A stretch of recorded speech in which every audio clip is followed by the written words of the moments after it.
kamitslihi syai'un. Ingat, di dalam agama kita jangan sembarangan menjudge orang tanpa tahu. Dengerin dulu. Udah. Bang Yosi naik, Bang Yosi naik. Sebentar, ini. Tadi kamu bertanya kepada Bang Indra Moshe tentang di mana Allah sebelum menciptakan arsy-nya tinggal di mana. Bang Indra menjawab apa? Itu hanya Allah yang tahu. Terus kamu mengambil keterangan dari Ali. Padahal di dalam Al-Quran tidak dijelaskan itu. Kami mengambil keterangan dari Ali. Dan tadi Bang Abu Hadid sudah menjelaskan apa yang menjadi keterangan Ali itu seperti apa. Iya, udah. Jangan Pak dokter naikkan lagi. Sebentar. Pak dokter naikkan lagi biar saya yang turun. Biar saya yang turun, nggak apa-apa Pak dokter. Pak dokter pergi sendiri, saya nggak tahu. Oh iya gitu. Oh iya. Saya malah mau naikin John. Pak John lagi, Pak Yosi. Ayo bro, Yosi naik. Kita bahas tentang Kristen aja.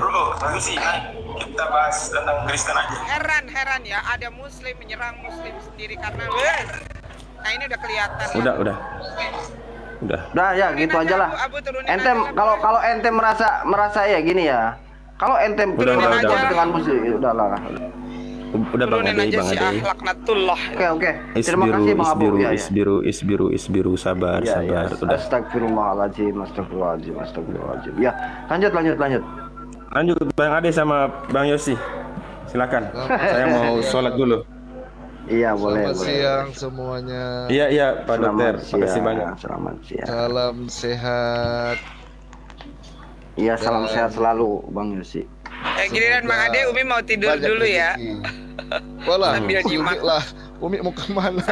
Sakit tenggorokan Bang Yosi, sakit tenggorokan aku. Lagi sakit tenggorokan, ngomong aja susah ini. Minum air hangat lah. Tuh ada Bang Andi. Enggak, aku di sini kok nyimak. Minum air hangat, air jahe. Aduh.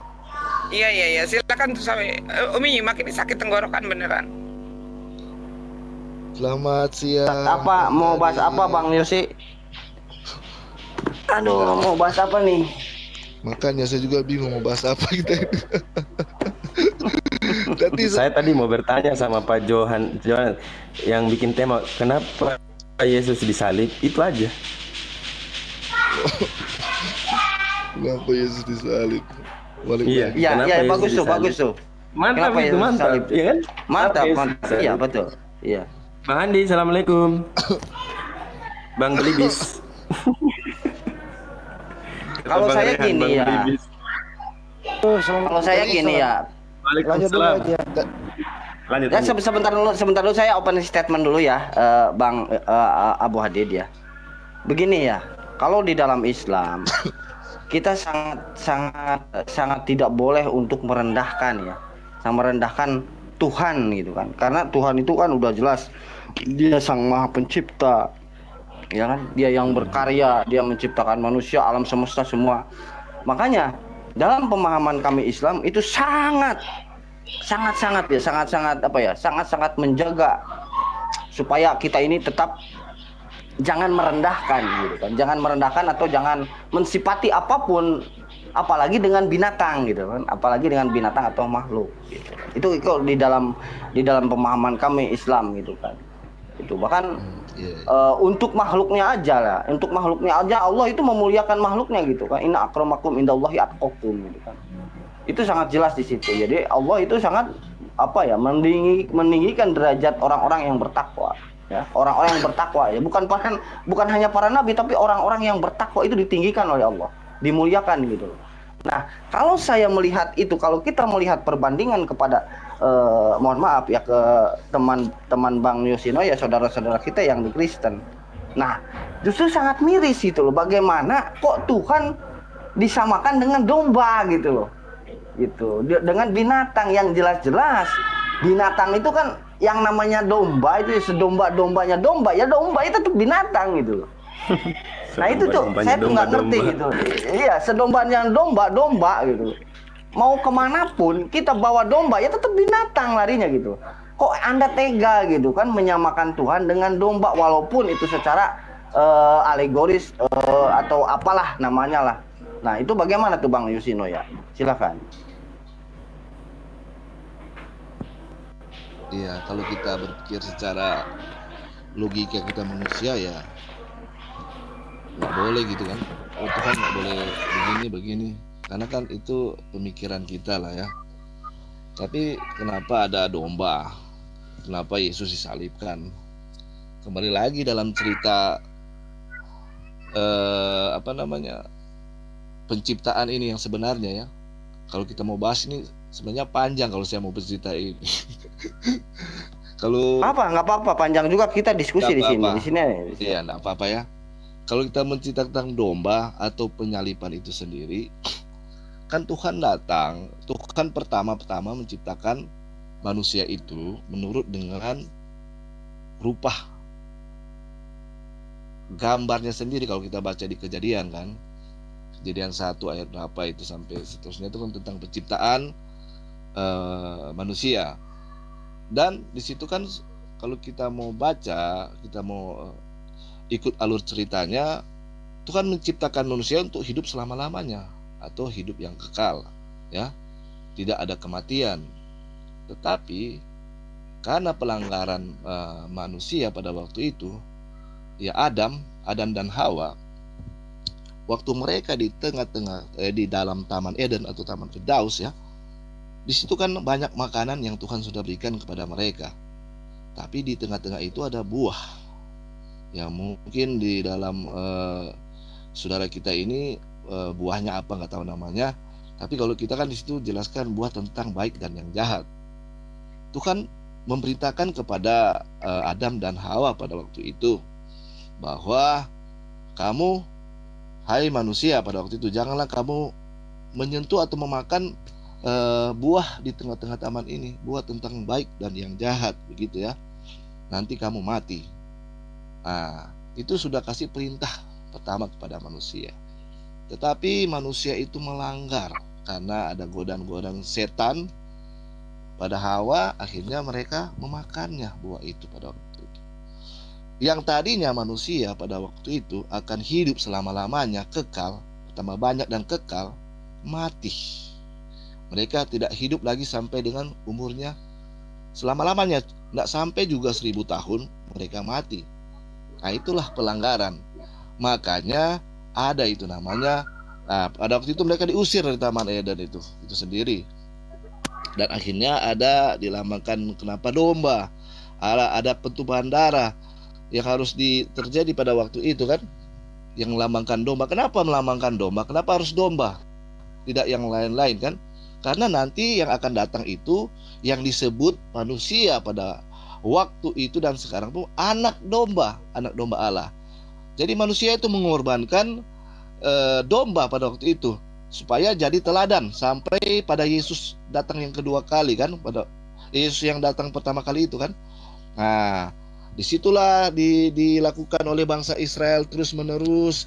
Jadi ada namanya hapus dosa, datang ini domba yang dipakai harus domba yang tidak bercacat umur 1 tahun sampai Yesus. Nah, karena itu domba itu melambangkan Yesus itu sendiri, anak domba Allah itu sendiri, ya. Kalau kita baca di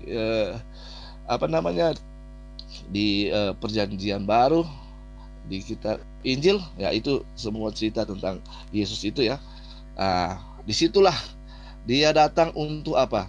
Manusia, karena manusia itu kalau sudah berdosa, makanya keluarlah ayat seperti ini kan, upah dosa ialah maut. Nah, jadi walaupun manusia pada waktu itu berbuat kebaikan, kalau tidak ada lagi datang yang menyempurnakan itu, yaitu Yesus itu sendiri ya, sebagai anak domba yang disebut anak domba. Itu istilah ya, disebut anak domba Allah. Nanti apa? Tidak percuma kan manusia hidup kalau tidak ada jaminan hidup lagi yang kekal. Nah, Yesus datang untuk apa? Mengembalikan lagi kemuliaan itu, yang kekal itu. Makanya manusia yang diciptakan dan keturunannya ini sampai pada saat ini kita ini, kalau tidak ada jaminan yaitu anak domba Allah, yaitu Yesus itu sendiri ya, yang disebut anak domba, kita tidak ada keselamatan gitu. Walaupun kita mati sudah neraka nanti. Nah, tapi karena ada jaminan Yesus itu sendiri, dia datang sebagai anak domba ya, yang ditunggu-tunggu bangsa Yahudi pada waktu itu adalah raja seperti raja apa namanya? Raja Daud, bukan seperti itu. Dia datang untuk apa? Untuk rela mati untuk manusia yang diciptakannya, untuk apa? Supaya dia kembali lagi tarik kemuliaan ini, supaya manusia ini bisa hidup lagi yang kekal. Nah, itu jaminan Yesus buat manusia sampai dia mati di kayu salib, ditumbak, diludahi, jadi yang hina. Dia kan jadi yang hina, seperti itu ya ceritanya. Jadi yang hina untuk apa? Untuk manusia sebenarnya, itu untuk semua manusia yang apa? Sudah berdosa. Karena semua manusia sudah berdosa. Nah, jadi inilah jaminan untuk apa? Untuk hidup yang kekal lagi nanti. Nah, mungkin seperti itu ya.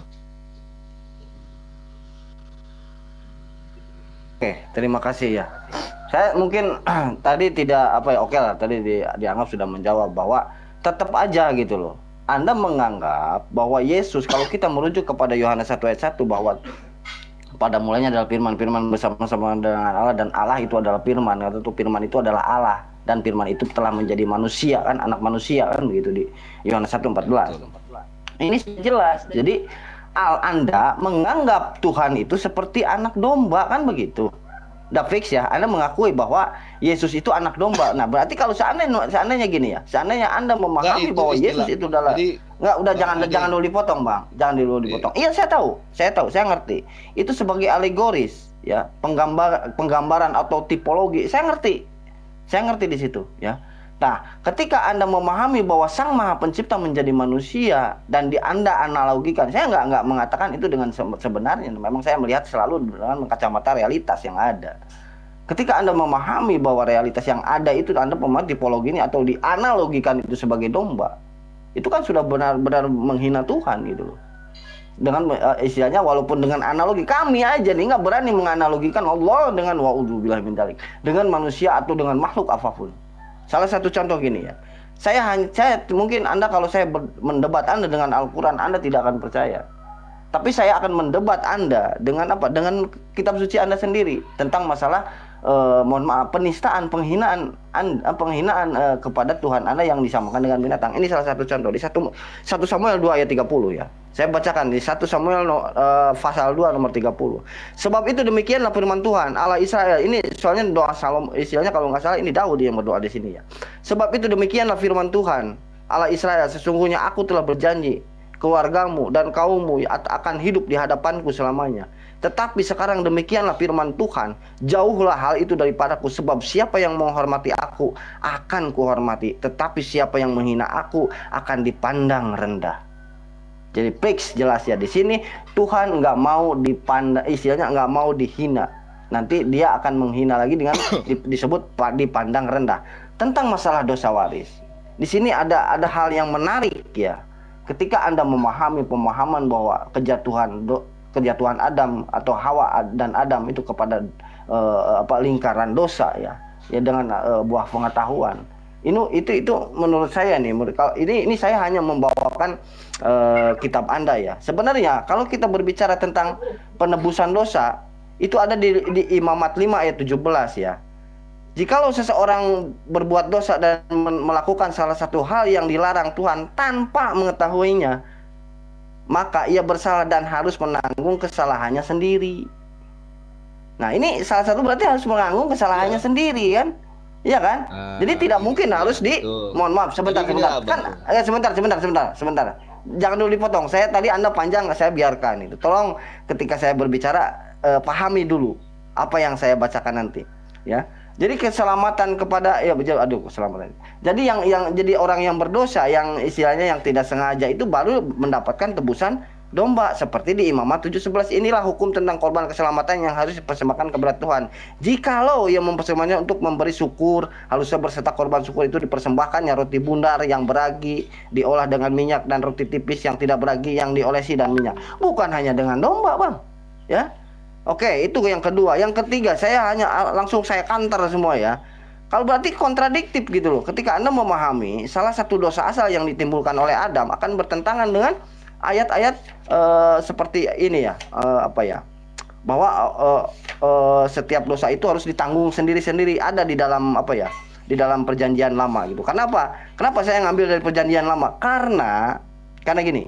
Karena Adam itu berada bukan di perjanjian baru, tapi berada di perjanjian lama. Harusnya orang-orang Israel, ya orang-orang Israel yang istilah orang Israel yang ada di perjanjian lama yang mengerti itu gitu loh. Buktinya nih, ya sebentar ya. Bukan mana, nah sebentar ini mana ini tentang dosa asal ya. Ini nggak ada sebenarnya dosa asal. Ini di 2 Tawarik 2:54. Tetapi anak-anak mereka tidak dihukum mati olehnya, melainkan ia bertindak sesuai dengan apa yang tertulis dalam Taurat, yakni kitab Musa, di mana Tuhan telah memberi perintah, janganlah ayah mati karena anaknya, janganlah juga anak mati karena ayahnya, melainkan setiap orang harus mati karena dosanya sendiri. Ketika Anda memahami dosa Adam, ya, terus semua anak keturunannya itu berdosa, akan bertentangan dengan 2 Tawarik 25:4 ayat 4 ini. Ya, bahkan di sini jelas-jelasnya dihukum mati oleh yang melainkan ia bertindak sesuai dengan apa yang tertulis dalam Taurat. Dia tertulis, Bang. Ingat itu, tertulis di dalam Taurat. Itu aja dulu ya. Silakan. Berarti Anda sudah bertentangan dengan apa ya? Dengan yang ada di 2 Tawarik. Nah, tunjukkan kepada saya dosa waris atau dosa asal Adam itu Anda mendapatkan dari mana? Silakan. Oke, terima kasih. Sebenarnya kalau kita berbicara dosa, benar yang dikatakan Abang Ari ini, dosa bapak ya tidak bisa ditanggung sama anaknya. Tapi yang dimaksudkan ini kemuliaan manusia pada waktu itu, ya. Kemuliaan itu dosa, ya. Dosa ialah maut. Artinya itu keseluruhan, Bang. Kalau dosa ada dan dosa anak ya berbeda, itu ceritanya berbeda lagi. Maksudnya ini untuk mengembalikan kemuliaan manusia pada waktu itu supaya menghidupkan kekal. Kita ini semua tidak akan hidup yang kekal. Paling umur sampai 70 tahun, berapa tahun mati sudah. Nggak ada kekal. Kekal itu untuk selama-lamanya. Itu yang dimasukkan Tuhan Yesus. Dia datang untuk mengembalikan itu, jadi jaminan supaya kita bisa kembali lagi hidup yang kekal nanti. Yaitu kita mati, nanti kita bangkit, kita dapat surga kalau kita berbuat baik, kebenaran sesuai dengan firman Tuhan. Nah, kita akan jadi apa? Seperti dia lagi, seperti awalnya kita diciptakan itu, hidup untuk selama-lamanya. Itu yang dimaksud di ayat itu. Jadi, Abang kalau cerita tentang dosa sendiri-sendiri, ya pasti tanggung sendiri-sendiri. Abang paham nggak maksud saya? Jadi adalah manusia yang, jadi gini loh, Abang, manusia yang diciptakan itu kan Tuhan ciptakan Adam itu untuk hidup selama-lamanya, sesuai dengan gambar Allah sendiri. Kalau kita baca di dalam Kejadian, makanya dia sudah berbuat dosa, ya semua pasti sudah berdosa kan. Tapi bukan yang dimaksud tadi kalau dosa bapak ditanggung anak, itu lain lagi ceritanya. Ini konsepnya untuk kembali lagi semua manusia itu menjadi serupa dengan Allah lagi gitu, sempurna hidup selama-lamanya. Maksudnya seperti itu, Abangku. Jadi Anda tidak menjawab ya. Anda mendapatkan pemahaman tentang dosa asal itu yang Adam terus merembet ke anak cucunya sampai datang seorang manusia ya yang unyu-unyu datang terus disalibkan. Karena gini ya, Bang. Kalau kita berbicara Abangku, sebentar gini. Abangku boleh saya potong, Abangku. Kita sharing aja di sini yang enak. Janganlah kita pakai kata-kata yang ya kalau menurut abang kan tidak percaya Yesus, tapi janganlah pakai kata-kata unyu-unyu ini. Oke. Maaf. Oke, gini. Nah, terus kan yang dikorbankan kan yang sebagai anak dombanya itu kan tipologi kepada Abraham kan, yaitu Ishak yang dikorbankan. Padahal dalam realitasnya itu bukan Ishaknya yang dipotong, ternyata diganti dengan domba, dan itu tipologi kan Anda kepada Isa bin Maria, Yesus kan. Oke, kita ikuti, Bang. Itu kan karena dosa Adam, Bang. Ya kan? Kalau seandainya Anda istilahnya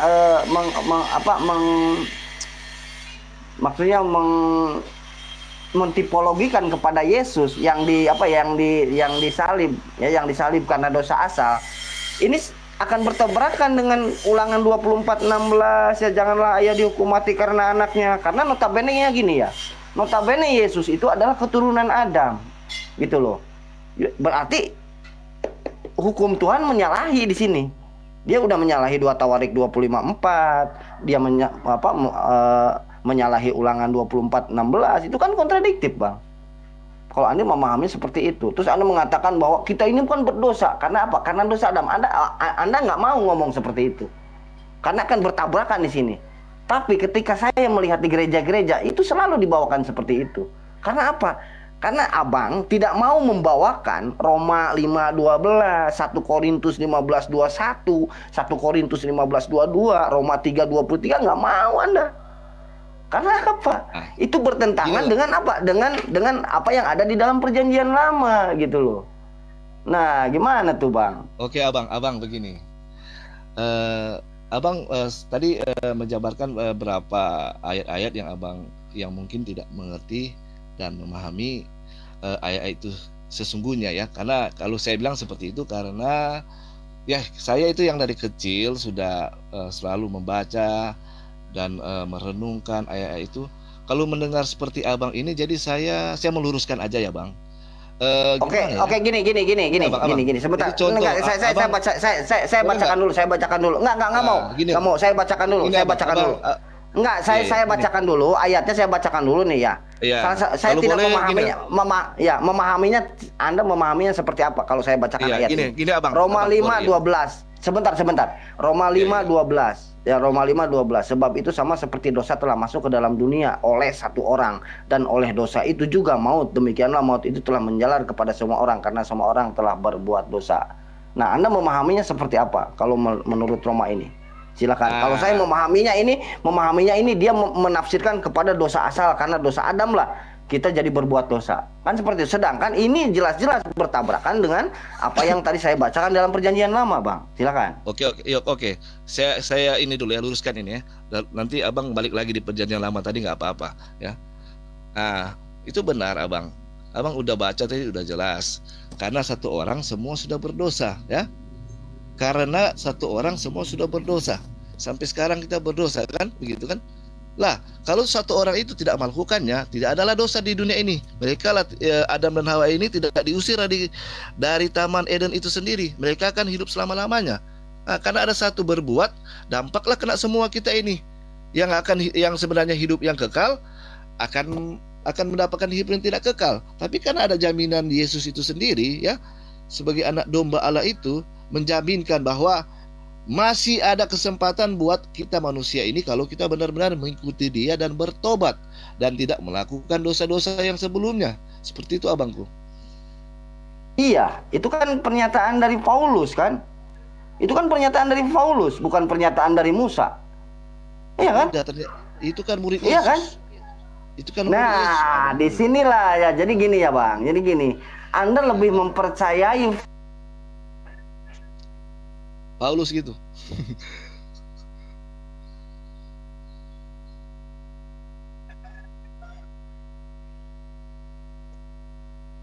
pengajaran Musa dengan Paulus ya, merubah hukum Taurat. Karena apa? Tidak ada. Yang saya bacakan tadi Taurat, Ulangan saya bacakan itu Taurat, ya kan? Akan bertentangan gitu loh. Oke, saya bacakan lagi nih ayatnya nih, saya bacakan lagi ayatnya nih.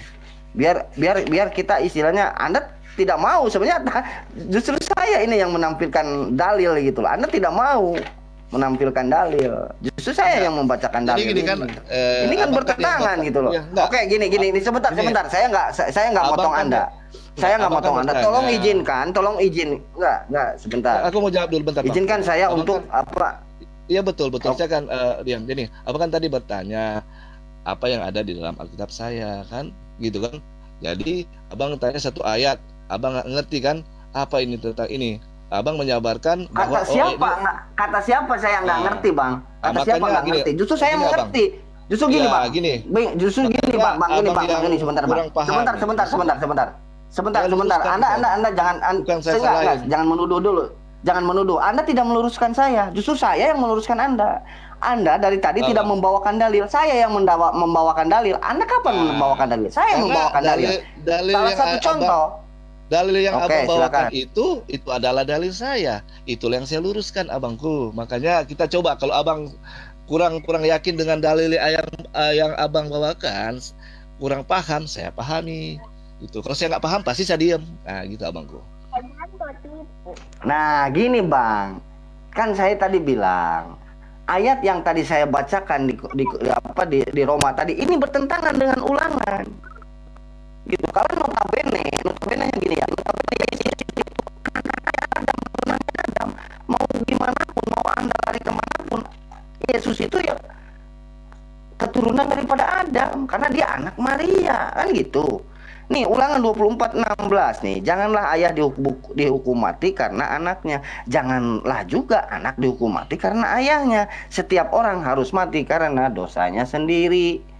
Nah, makanya kan tanggung sendiri-sendiri itu dosa. Apakah Anda Iya, mau? betul. Nah iya kan betul kan? Nah di sini Anda membetulkan Betul, Abang. saya, tapi iya Anda sebentar dulu. Anda membetulkan saya, tetapi juga Anda membetulkan Yesus yang disalib karena dosa umat manusia karena Adam, karena dosa kejatuhan Adam daripada ketika dia memakan buah pengetahuan. Jadi Nah, bagaimana ini penjelasannya gitu loh? Nah, tadi Iya saya kan? sudah jelaskan, masa saya balik lagi abangku.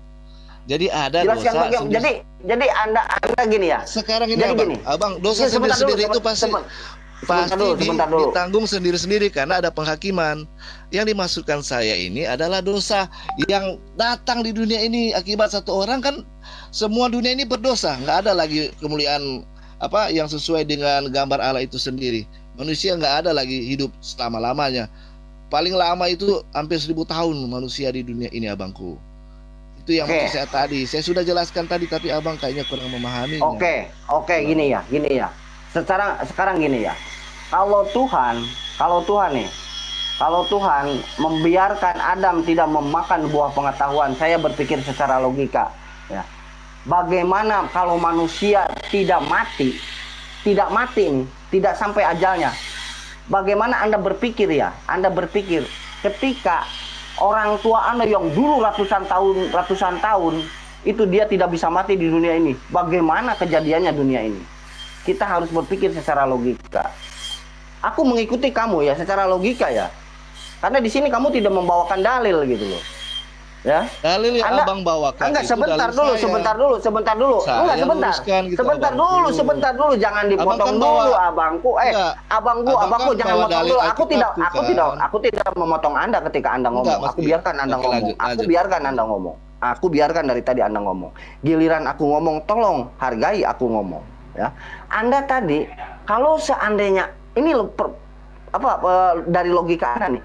Kalau seandainya Adam coba tidak memakan buah pengetahuan, dia tidak akan mati, dia akan beranak pinak gitu kan? Dia akan dan berada di dunia ini.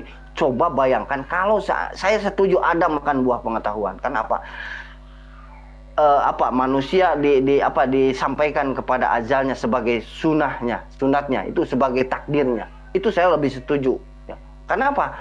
Karena bagaimana Anda berpikir orang tua Anda yang ratusan tahun, ribuan tahun yang lalu masih hidup sampai sekarang, repotnya kayak apa coba? Repotnya kayak apa? Dunia ini akan habis dengan populasi manusia. Oke, coba. sudah. Segini aja Allah sebentar.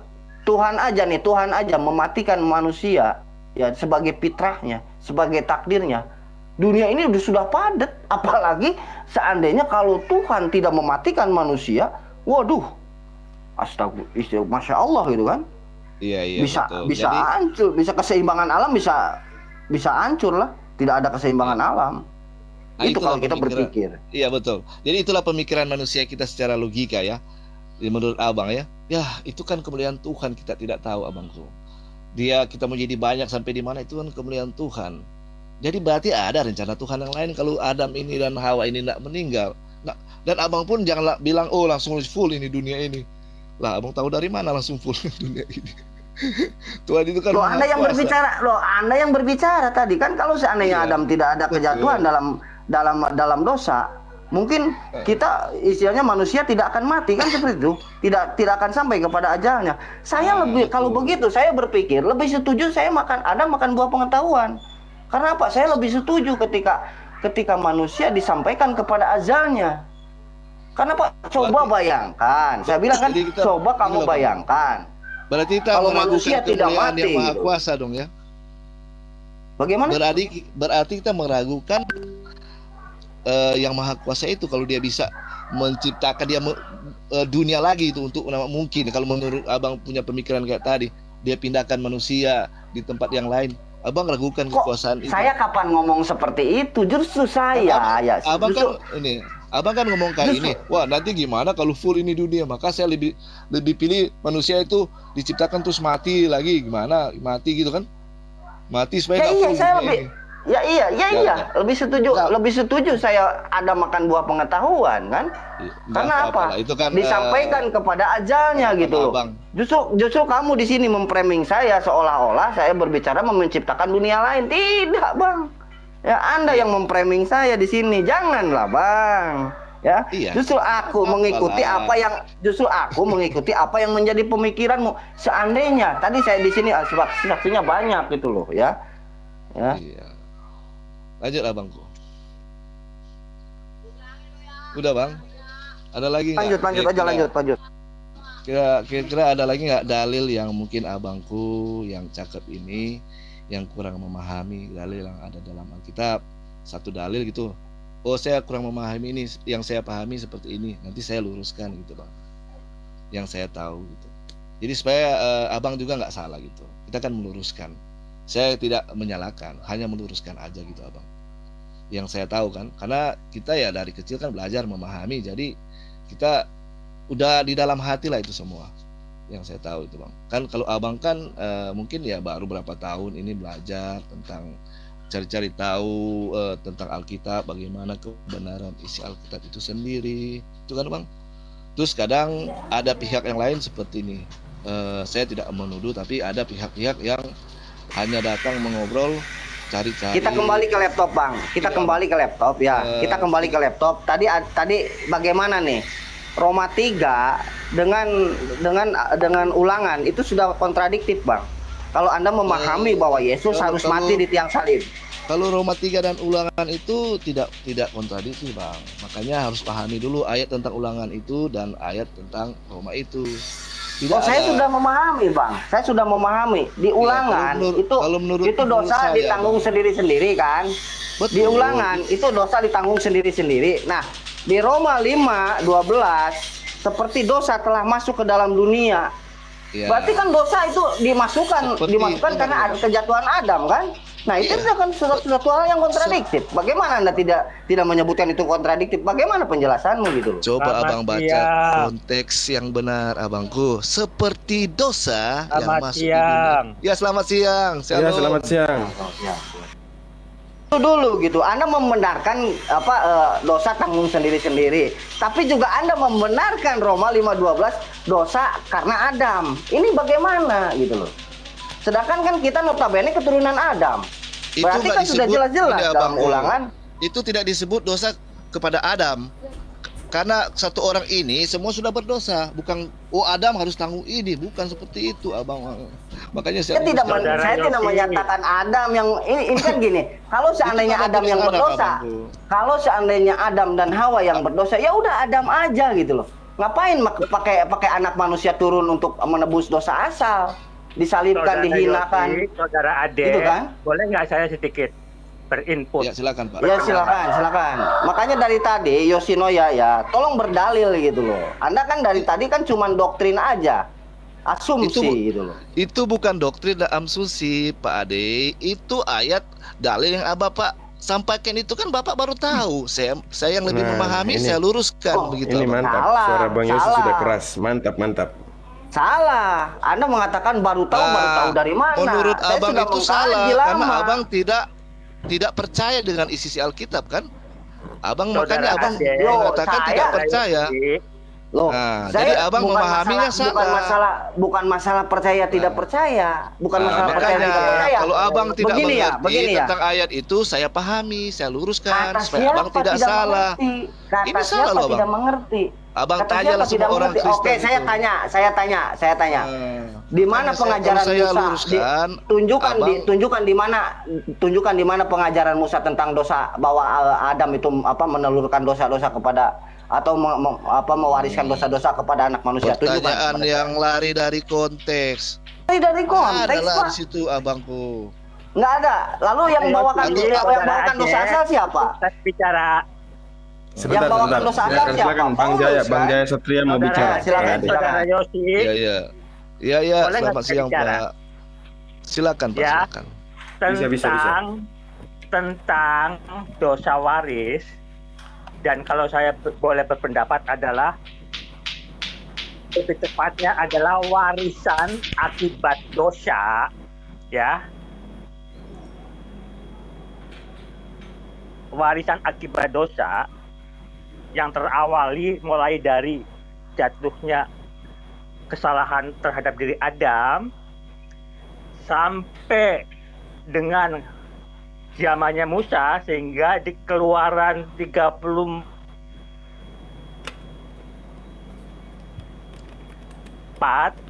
ayat tertulis di Bilangan 14 ayat 18 bahwa kesalahan bapak itu akan berefek, akan terbalaskan kepada keturunannya sampai yang ketiga dan keempat. Anda bisa baca Keluaran 34 ya. Ayat 7, Bilangan 14 ayat 18.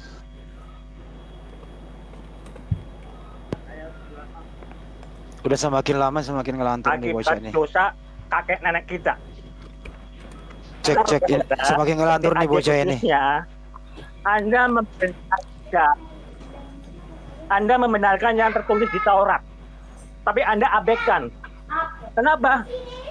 Di Taurat tertulis Hasem tidak memperkenalkan diri kepada Musa dengan minta disembah. Duh, ini yang Biarin. beralih topik ini. Kenapa di Gimana abad nih beralih ke-7 topik? Sini Kang Ade, saya ajarin nih satu sebentar Kang Ade. Ya, Izin ya. silakan. Oke, gantian Pak Jaya. Pak Jaya gantian dulu ya. Kalau menurut Pak Jaya, saya sudah keluarkan akibat saya. Iya Pak Akibat Jaya. dosa saya tulis, Iya jangan sudah saya kepanjangan Pak keluarkan. Jaya. Pak Ya. Jaya jangan Keluaran kepanjangan. 34 ayat 7. Ya nggak usah dan keluar Bilangan dulu, 14 nggak ayat usah keluar dulu. 18. Ya. Iya Pak Jaya. Nah, pertanyaan saya selanjutnya adalah Anda membaca Taurat tapi Anda abaikan yang tertulis. Iya. Sekarang saya mau tanya, Salahin. Pak Jaya gantian. Tidak mengenakan diri kepada Musa Ini khutbah di tempat ada api nyala, tidak dengan Ngapain? kita disembah. khutbah sahabat di Kenapa sini di diam abad dulu. ke-7 menjadi aku Astagfirullah, bernama panjang amat. Allah dengan minta disembah kepada Musa? Oke, sudah Kalau ditangkap Pak Jaya Ada poinnya. ada speakernya nih orang. Di Udah persoalan ditangkap poinnya. Pak Jaya. Sudah ditangkap Ya. poinnya. Oke. Biarkan dijelaskan dulu. Iya. Jangan Ya. Silakan Pak Bang Jaya Andi. jangan kepanjangan jangan kepanjangan kalau bicara. Ini kan urusannya Kang Ade ini karena Anda melebar. Begini Kang Jaya, langsung aja to the point. Menurut Anda Tuhannya Nabi Musa siapa waktu Nabi Musa hidup? Nabi Musa punya Tuhan atau tidak? Jawab aja Bang. Pendek-pendek aja, Anda jangan tidak panjang. akan mengenal Yesus Kristus jika Saya Anda nggak nanya tidak mengenal Yesus, Hasem dengan Nabi tidak Musa. Astagfirullah. Anda tidak akan mengenal Tuhannya Musa jika Anda tidak mengenal Hasem. Ya saya tanya, Tuhannya Nabi Musa siapa? Siapa nama Tuhannya Nabi Musa? Musa, ya, memperkenalkan diri kepada Musa dengan Siapa? tidak minta. Nah, itu kamu garis bawain. Iya siapa namanya? Anda mau tanya siapa? Semua orang sudah tahu namanya Ya siapa? siapa. Ya siapa? Namanya adalah dipanggil Hasem. Hasem. Tuhannya Pak. Ya udah. Tuhannya Pak Jaya siapa namanya? Kenapa di abad ke-7 menjadi Saya nggak nanya itu. diri kepada Musa dengan Ya minta disembah? udah. Tuhannya Nabi Musa namanya Hasem. Tuhannya Pak Jaya Andi, namanya siapa? Andi, saya jujur nih Andi. Anda bisa Astagfirullah. memberitakan isi tahap 14 dengan diawali. Ini kenapa sih ini Allah. orang ini? Kenapa ini Pak Abu? Saya akan mualaf. Pak Abu. Tidak tahu Bang Andi. Oh, Anda nggak mualaf pun Islam nggak rugi. Silakan Anda di dalam kekafiran Anda nggak usah mualaf. Sebentar dulu Kang Ade. Nggak usah. Islam nggak membutuhkan Nada ente. bicaranya bergetar. Nggak ada, Pak Jaya. nggak ada. Pak Jaya, dengerin dulu. Di tahap 14. Pak Jaya dengerin dulu saya ngomong gantian. Kamu tadi mengatakan astagfirullah. Dengerin dulu orang ngomong, dengerin. Apa? Buka Allah berfirman. Apa sih? Berfirman, saya akan mualaf. Jangan. Ya, Ya, Pak jangan Jaya. nangis dulu, Nggak jangan usah, nangis nggak dulu usah. Pak Jaya, Nggak jangan nangis, jangan nangis. Nggak usah nangis. Pak Jaya, tadi Pak Jaya mengatakan Tuhannya Nabi Musa namanya Hasem. Tuhannya Pak Jaya namanya siapa? Ayo, siapa nama Tuhan Pak Jaya? Tuhannya saya adalah Yesus Kristus. Oke, Anda tidak artinya Pak Jaya, Itu. jangan panjang-panjang, dengerin woi. Jika Anda tidak Astagfirullahaladzim, Hasem. ini orang. Artinya Tuhannya Nabi Musa Ini berbeda Anda dengan Tuhan kamu. tidak ada kesempatan mengenal Yesus Kristus jika Ini Anda tidak orang mengenal mabuk Hasem apa dengan sih? bijaksana. Jangan-jangan habis minum cap tikus 2 botol. Makanya dengerin orang ngomong. Haleluya. Aduh. Jadi Jangan Tuhannya Pak Anda mengenal Yesus Kristus, Iya. tidak mengenal Hasem. Tuhannya Pak Jaya namanya Yesus. Tuhannya Nabi Musa namanya Hasem. Artinya Tuhan Pak Jaya dan Tuhan Nabi Musa berbeda. Betul apa betul? Tuhan Beda, toh? yang bijaksana, Ya. yang Bingung, berkuasa,